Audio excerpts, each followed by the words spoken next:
Umroh sesuai Quran dan Sunnah bersama Karya Imtak. Terjangkau, nyaman, amanah, berpengalaman, sesuai dengan Quran dan Sunnah.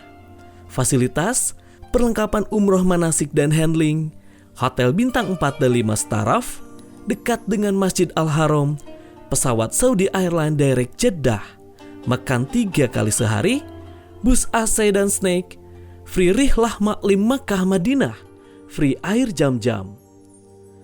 Antara umroh satu dan umroh lainnya, itu akan menghapus dosa di antara keduanya. Dan haji mabrur, tidak ada balasannya melainkan surga. Hadis riwayat Bukhari Muslim. Daftar segera, seat terbatas. Telepon atau WA di 0811 206 5536. Karya Imtak, wujudkan niat suci Anda bersama kami.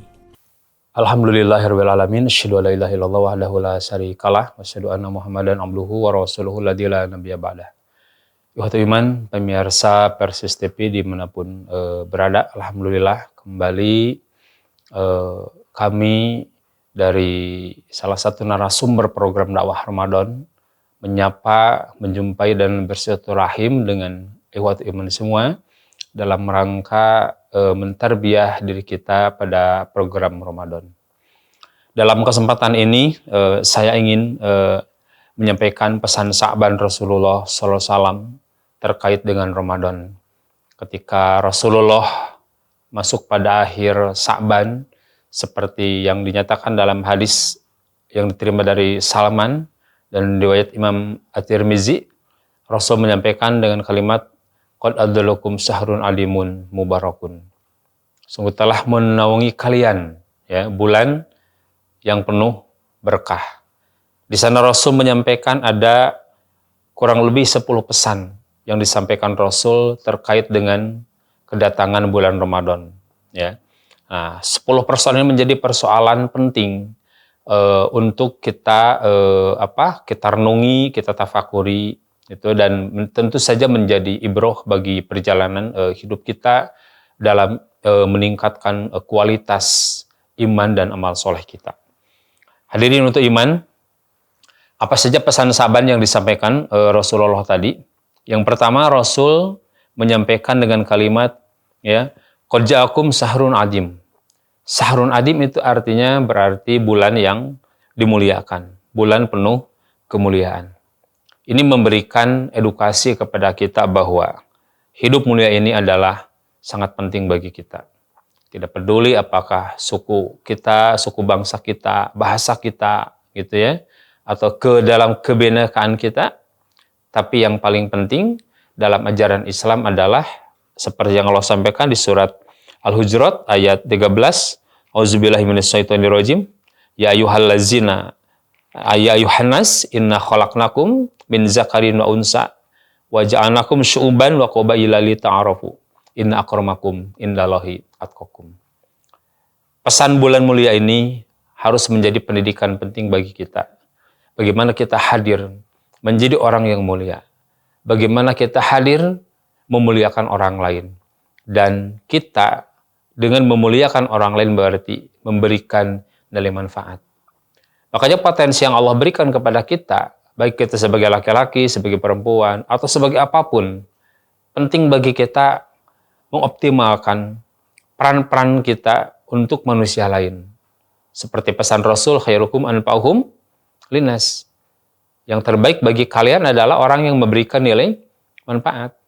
Makanya ketika Allah berikan kepada kita kekuatan moral, material, atau tenaga, waktu, ilmu, semuanya harus menjadi ladang untuk memuliakan orang lain.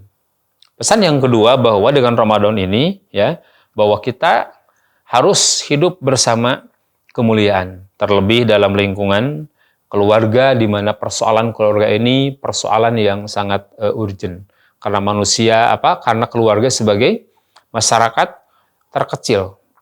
Masyarakat dunia, masyarakat satu negara dan masyarakat satu wilayah, satu kota, atau sampai kepada komunitas terkecil, itu akan baik ketika terbangun dari keluarga yang baik. Makanya Ramadan ini yang pertama adalah harus mengantarkan kepada kita untuk meraih kemuliaan pribadi, keluarga, dan lingkungan masyarakat umumnya.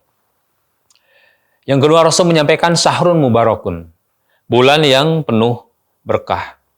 Berkah itu kan sebutul khair fisyain, tetapnya kebaikan pada sesuatu. Ketika definisi ini menjadi falsafah hidup kita, maka tentu yang akan kita cari adalah bukan yang besar, bukan yang banyak, bukan yang jauh, bukan yang ukurannya panjang, bukan yang ukurannya kuantitas. Tapi bagaimana sesuatu itu kita miliki mengandung nilai keberkahan. Gitu. Kalau orang Sunda mengatakan barokah teh saeutik mah lobanya sa. Artinya dengan apapun yang dia miliki, dia tidak merasa tersiksa. Ada dia manfaatkan, tidak ada dia pun menerima apa adanya. Nah, kenapa Rasul menyampaikan sebagai syahrun mubarakun, bulan yang penuh berkah? Dengan Ramadan kita akan diajarkan bagaimana keberkahan kita capai. Untuk pola konsumsi kita, pola pakai kita, tidak mesti yang harus terbaru. Karena di hadisnya juga yang dipakai itu adalah yang terbaik, bukan yang terbaru. Yang terbaik itu kan relatif. Mungkin baju lama kita rubah ukurannya, atau mungkin baju lama kita rubah warnanya, atau mungkin baju lama juga bisa juga kita rubah modelnya. Yang penting ada kebaikan pada baju, pakaian yang kita pakai. Makanan yang mengandung barokah bukan berarti makanan yang banyak jumlahnya, beragam jenis dan warnanya, atau beragam rasanya. Tapi bagaimana makanan tersebut mengantarkan kepada kita menjadi hidup mulia. Jadi untuk menjadi negara yang maju, menjadi negara yang baik, bukan berarti harus banyak berlimpah hartanya. Sedikit bisa jadi. Makanya di Al-Quran oleh Allah disampaikan di surat Al-A'raf ayat 96, walau an ahlal qura amanu wat taqau la fatahna alaihim barokatin minas samai wal ard. Andaikan penduduk satu negeri, satu kampung amanu, beriman dan bertakwa, ya, la fatahna alaihim barokat, pasti kami akan bukakan keberkahan dari langit dan keberkahan dari bumi. Kalau masyarakat kita, masyarakat Indonesia terutama, masih merasakan gitu ya, belum hadirnya kecukupan, belum mapannya kesejahteraan, bukan berarti tidak banyak. Indonesia itu negara subur, beribu pulau, gitu ya, sumber daya alamnya juga sangat banyak. Kata orang Jepang, di Indonesia mah ya, untuk menanam tongkat saja jadi, asal tongkatnya dari pohon singkong, gitu. Daunnya dimanfaatkan, kemudian juga singkongnya bisa dimanfaatkan. Itu Indonesia. Tapi kenapa Indonesia menjadi negara yang terancam dengan kelaparan? Hari-hari ini kita disibukkan dengan sembako naik, dengan barang yang langka. Kalau kita mengacu kepada ayat tadi, ada hal yang hilang, yaitu amanu wat taqau, nilai iman dan nilai takwa yang hilang. Makanya ketika nilai iman dan takwa hilang, maka keberkahan nggak ada. Makanya Ramadan mengedukasi, mengajarkan kepada kita, mari jadikan keberkahan hidup ya melalui perjalanan ibadah Ramadan kita. Jadi berkah itu tidak mesti banyak yang kita miliki, gitu ya. Tapi betul-betul yang ada bisa menghadirkan nilai-nilai kebaikan kita. Kemudian yang ketiga, Rasul sampaikan di pesan sahabatnya bahwa pada bulan Ramadan itu ada malam Lailatul Qadar, ya. Satu malam lebih baik daripada 1000 bulan, khairum min alfi syahrin. Nah, ini menggambarkan bahwa ada momen penting pada bulan Ramadan. Ada momen penting pada hal-hal tertentu. Nah, ini pendidikan bagi kita dengan hadirnya malam Lailatul Qadar, bahwa di setiap waktu ada kesempatan baik yang harus kita capai. Ada waktu yang baik yang harus kita ada di dalamnya. Nah, nanti sudah disampaikan oleh para asatidz yang lain bahwa ya bagaimana cara kita mencari malam Lailatul Qadar. Kemudian apa ciri-cirinya bahwa itu adalah malam Lailatul Qadar, di tanggal berapa kita harus dan akan menemukannya. Ya, kalau saya lebih melihat bahwa hakikat dari malam Lailatul Qadar itu adalah bahwa pada hal-hal dan wilayah juga waktu tertentu ada kebaikan-kebaikan yang harus kita lakukan. Artinya, dengan hadirnya malam Lailatul Qadar pada bulan Ramadan memberikan pendidikan kepada kita bahwa kita harus betul-betul memanfaatkan potensi waktu, potensi tenaga, potensi harta, potensi ilmu, termasuk potensi jabatan untuk kebaikan-kebaikan tertentu. Kemudian Rasulullah menyampaikan bahwa pada bulan Ramadan diwajibkan melaksanakan saum Ramadan. Perintahnya di dalam Al-Quran surat Al-Baqarah ayat 183, ya ayyuhallazina amanu kutiba alaikumusiyam kama kutiba alal ladzina min qablikum la'alakum tattaqun. Tujuan yang sangat mulia dari pelaksanaan saum ini adalah la'alakum tattaqun. Tapi la'alakum di sana bukan berarti sesuatu yang sudah dijamin, tapi harus ada diusahakan. Artinya ada proses untuk kita bisa mencapai takwa. Karena kata Rasul banyak orang yang saum tapi tidak mencapai takwa, hanya kebagian haus dan lapar. Seperti hanya banyak kata Rasul orang yang tahajud. Wa rubba qaimin wa laysa lahu min qiyamihi illa sahar. Dia enggak tahajudnya hanya kebagian ronda malamnya saja. Mungkin juga seperti orang yang sholat, dia hanya kebagian ruku dan sujudnya saja, hanya kebagian gerakan tubuhnya saja. Seperti hanya orang yang berbagi melalui infak, sedekah, zakat. Itu ya. Jadi sejatinya tutahhiruhum wa tuzakkihim biha kata Rasul. Bisa memberikan kebersihan jiwa, kebersihan harta. Tapi banyak orang yang sudah sedekah tapi jiwanya tetap kotor. Muncul sifat riaknya, menyebut-nyebutnya, menyakiti kepada yang diberinya. Kenapa? Ya, karena prosesnya salah. Mungkin juga banyak orang yang melaksanakan ibadah haji, ibadah umroh, dia tidak mendapatkan mabrur dari hajinya, dia tidak mendapatkan kifarat dosa dari umrohnya, dia hanya kebagian jalan-jalannya saja. Makanya wajar kalau Rasul bertanya kepada seorang sahabat, atadaruna mal muflis? Ya, kalian tahu yang dinamakan bangkrut? Sahabat menjawab, bangkrut itu adalah orang yang usaha, tapi modal habis, barang nggak ada, untung juga nggak ada. Bukan begitu kata Rasul.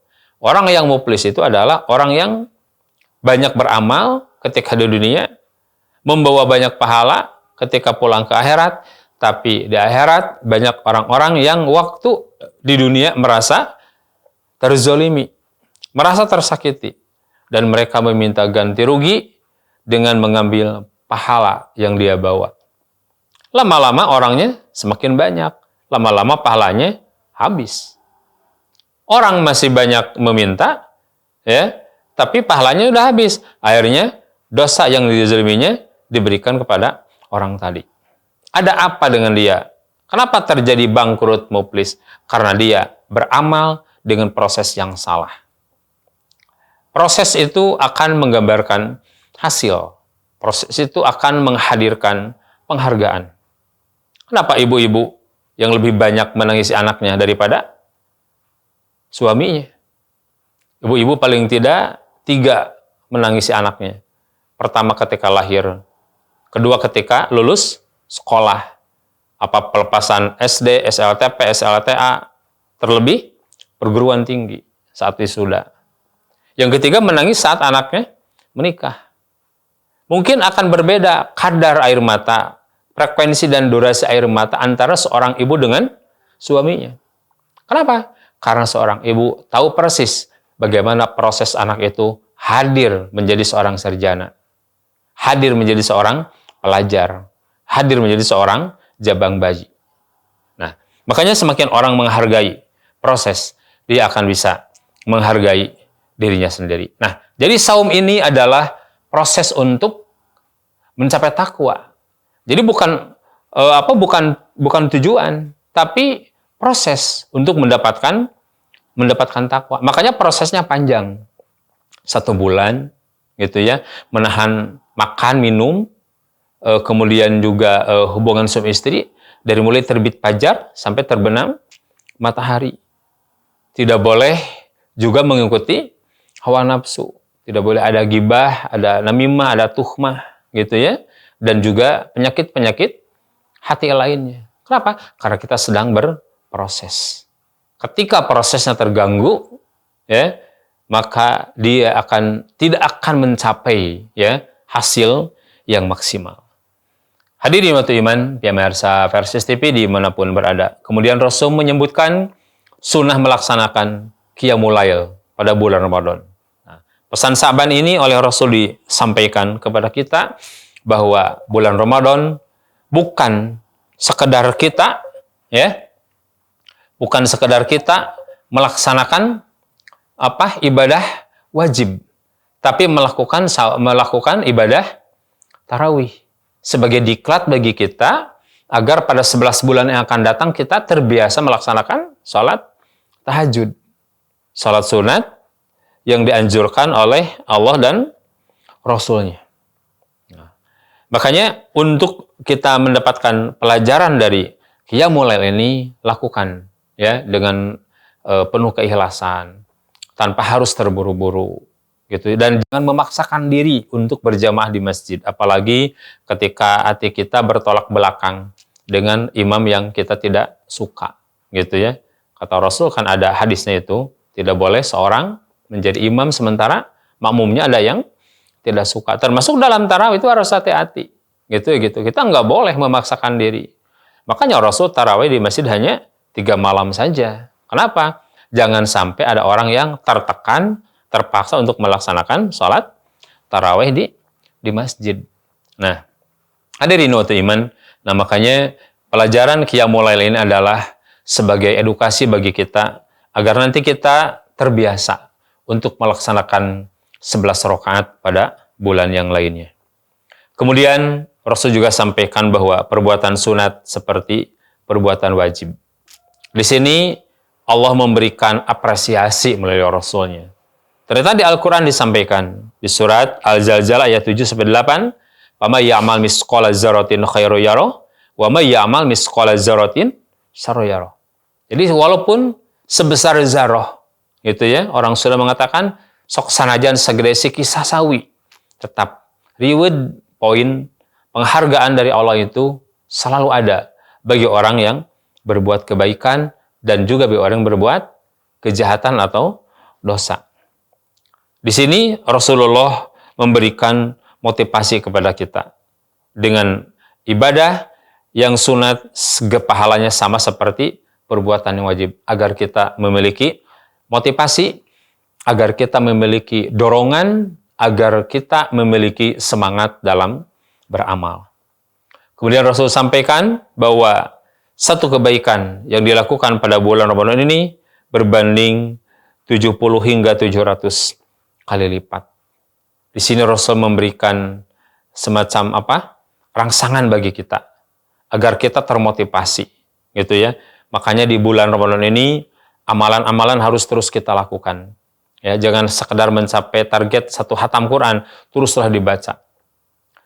Bukan sekedar kita menggugurkan kewajiban tarawih 11 rakaat, tapi harus betul-betul bermakna, gitu ya. Kemudian juga kita pun bukan sekedar memberikan bahan iftar kepada yang saum, tapi harus dibarengi dengan keikhlasan sambil menjauhi sifat riya, ingin dipuji, dilihat, dipandang, dan ditilai oleh orang lain. Dalam Al-Quran surat At-Taubah ayat 105 Allah menyampaikan, wa qul i'malu fasayarallahu amalakum, ya, wa rasulu wal mu'minun. Nah, jadi beramallah kata Allah, beramallah. Pasti Allah akan melihat kepada amal-amal kalian. Rasul juga akan menilai, dan orang-orang mukmin juga akan melihat kepada amal-amal kita. Artinya ayat ini juga mengarahkan kepada kita untuk kita tidak mengenal ruang dan waktu, untuk kita terus mengisi ruang waktu kita untuk berbuat kebaikan kepada Allah Subhanahu wa taala. Rasul juga menyampaikan Ramadan adalah bulan sabar. Sabar itu apa? Sabar itu tabah hati tanpa mengeluh dalam menghadapi cobaan. Baik musibah, baik maksiat, ataupun taat. Itu adalah sabar. Makanya ketika Allah mengedukasi dalam bab salat untuk anak-anak kita, kata Rasul, ya, muru auladakum bisalat wastabir 'alaiha. Ya. Suruh anak kalian melaksanakan salat tapi barengi dengan sabar. Sabar itu harus kita tempatkan dalam 3 hal. Ketika kita melaksanakan ketaatan kepada Allah Subhanahu wa taala, banyak sekali tantangannya. Walaupun ibu-ibu sibuknya di dapur, ya, syariatnya kepada suami, tapi hakikatnya kepada Allah Subhanahu wa taala. Bapak-bapak ketika pergi keluar mencari nafkah, syariatnya kita untuk menafkahi keluarga, tapi hakikatnya ini adalah perintah dari Allah Subhanahu wa taala. Banyak orang-orang yang tidak kuat untuk membangun sabar dalam melaksanakan taat, makanya sholatnya tidak ke masjid, tapi di rumah. Sholatnya tidak berjamaah, tapi munfarid. Amalnya sedikit, lebih banyak untuk digunakan hal-hal lainnya. Kenapa? Karena dia diuji dengan sabar dalam ketaatan. Kedua, sabar dalam musibah. Musibah bisa menimpa siapa saja, kapan saja. Gitu ya. Makanya kata Allah di dalam Al-Quran, bisa jadi musibah itu datang duhan di waktu pagi, wahum yal'abun, ketika kalian sedang berasik bermain, atau bayatan di waktu malam, wahum naimun, ketika kalian tertidur pulas. Makanya ketika kita mendapatkan musibah, pastikan bahwa itu adalah bagian yang tidak bisa kita hindari, bagian yang harus kita terima, bagian yang harus menghadirkan ikhlas hati, ya, mendapatkan bagian yang Allah berikan. Yang ketiga, sabar dalam menghadapi maksiat. Banyak sekali maksiat di mana-mana. Dalam sebuah hadis Rasul menyampaikan, saya ati ala ummati zamanun la tatikul ma'isata illa bil ma'siyah. Akan datang satu zaman pada kalian, di mana pada zaman itu kalian akan sulit mendapatkan ruang dan waktu yang kosong dari maksiat. Artinya, di mana-mana banyak maksiat. Dulu kita mencari maksiat, sekarang maksiat mendatangi kita. Andaikan tidak ada kesabaran, pasti semua orang berbuat maksiat. Makanya, dalam hadis yang dinamakan saum itu as-saum al-imsak anil akli wa syurbi wa gusyani nisa min tulil fajri ila ghurubis samsi ikhtisabanillah, ya, wa indadan lin nafs wa tahayu'atan laha litaqwallah. Nah, jadi bukan sekedar menahan makan dan minum saja, tapi juga kita, ya, menghindari syahwat, menghindari hawa nafsu. Kemudian yang ke-9, bahwa pesan sahabat Rasul bahwa Ramadan adalah bulan pertolongan. Pertolongan itu hadir karena ada perjuangan. Makanya Islam adalah agama perjuangan. Dulu sampai sekarang kita berjuang. Sebelum berumah tangga sampai punya cucu, kita berjuang. Nah, makanya jangan heran kalau dalam Islam perjuangan itu banyak. Kenapa Rasul menyampaikan pesan bahwa al-muasah, bulan pertolongan, ya, bahwa kita harus mengisi segala sesuatunya dengan nilai-nilai perjuangan. Karena pertolongan itu hadir karena perjuangan. Dan kita jangan takut dengan bulan Ramadan, ya, karena banyak kita tidak makan, tidak minum. Zaman Rasul itu kan terjadi beberapa perang. Ada perang Badar, ada Khandaq, ada Futuh Mekah, ada Ain Jalut, termasuk perang Tabuk. Apa kunci dan motivasi bagi kita dalam urusan pertolongan dari Allah? Allah sampaikan di surat Muhammad ayat 7, ya ayyuhallazina amanu in tansurullah yansurkum wa yusabbit aqdamakum. Allah akan menolong kita kalau kita menolong agama Allah. Makanya Rasul senantiasa menyampaikan kepada para sahabatnya, gitu ya, tolong agama Allah, ya, dengan kalimat ihfadillaha yahfadka. jaga agama Allah, Allah akan menjagamu. Gitu ya. Ihfadillah tajidhu tujahaka. Jaga agama Allah, pasti engkau akan memperoleh apa yang engkau inginkan. Jadi kalau sampai hari ini ada hal-hal yang belum kita capai dari keinginan-keinginan kita, bisa jadi karena kita belum maksimal dalam menjaga agama Allah. Yang terakhir, ya, bulan Ramadan adalah bulan ditambahkannya rezeki. Arizku kulamatan fa'ubi. Rezeki itu adalah sesuatu yang akan memberikan nilai manfaat. Berbeda dengan milik. Milik belum tentu jadi rezeki. Makanya dalam urusan rezeki ada 4 golongan. Ada orang yang banyak milik, banyak rezeki. Banyak milik, sedikit rezeki. Ada orang sedikit milik, sedikit rezeki. Sedikit milik, banyak rezeki. Nah, kalau kita melihat kepada 4 golongan tadi, pasti kita akan memilih ya sedikit milik, tapi banyak rezeki. Gak usah kita ya ingin memiliki rumah yang luas, yang penting tidur kita nyenyak, ibadah kita jalan. Tidak mesti kita ingin ya memiliki harta yang banyak, tapi setiap butuh kita bisa mendapatkan dan memperolehnya. Hadirin waktu iman yang dimuliakan Allah Subhanahu wa taala. Rezeki adalah urusan Allah Subhanahu wa taala. Allah sudah mengalas ya, sudah memberikan bagian pada kita masing-masing dari rezekinya. Berulang kali di Al-Qur'an Allah sampaikan, innallaha yabsutu rizqa liman yasha wa yaqdiru liman yasha atau wa yaqdiru lahu. Allah yang melapangkan, Allah yang menyempitkan rezeki bagi seseorang. Apa hubungannya rezeki dengan saum? Ketika saum bisa menggapai kepada takwa, maka jaminannya kata Allah di surat At-Thalaq ayat 2 dan 3, wa may yattaqillah yaj'al lahu makhrajan wa yarzuq min haitsu la yahtasib. Yang bertakwa kepada Allah, Allah akan menjadikan baginya jalan keluar dan Allah akan memberikan rezeki min haitsu la yahtasib, tanpa diduga, tanpa dikira, tanpa dinyana. Karena itu keimanan kita terhadap rezeki harus sudah khatam, harus sudah selesai. Lakukan upaya, lakukan usaha, lakukan ikhtiar. Tapi eksekusi bab rezeki Allah yang lebih tahu. Mungkin pekerjaan kita berat, tapi rezekinya sedikit. Atau sebaliknya, kerjaannya ringan, tapi rezekinya banyak. Ketika Allah banyak memberikan kepada kita rezeki, Allah sudah tahu harus kemana kita mengarahkannya. Ya, ketika kita tidak punya uang, kita nggak sakit. Tapi ketika kita punya uang, seolah-olah penyakit itu datang. Kenapa? Allah sudah memberikan rezekinya. Karena itu, jadilah orang-orang qanaah yang menerima apa adanya dari Allah Subhanahu wa taala. Hadirin waktu iman, pemirsa Persis TV dimanapun berada, demikian pesan Sa'ban Rasulullah SAW untuk kita menghadirkan kita sebagai hamba-hamba yang mutakin, sebagai hamba yang kita lolos dalam melaksanakan ibadah saum. Mudah-mudahan amal ibadah saum dan seperangkat ibadah amal lainnya diterima oleh Allah Subhanahu wa taala. Aku qouli hadza wa astaghfirullah li wa lakum.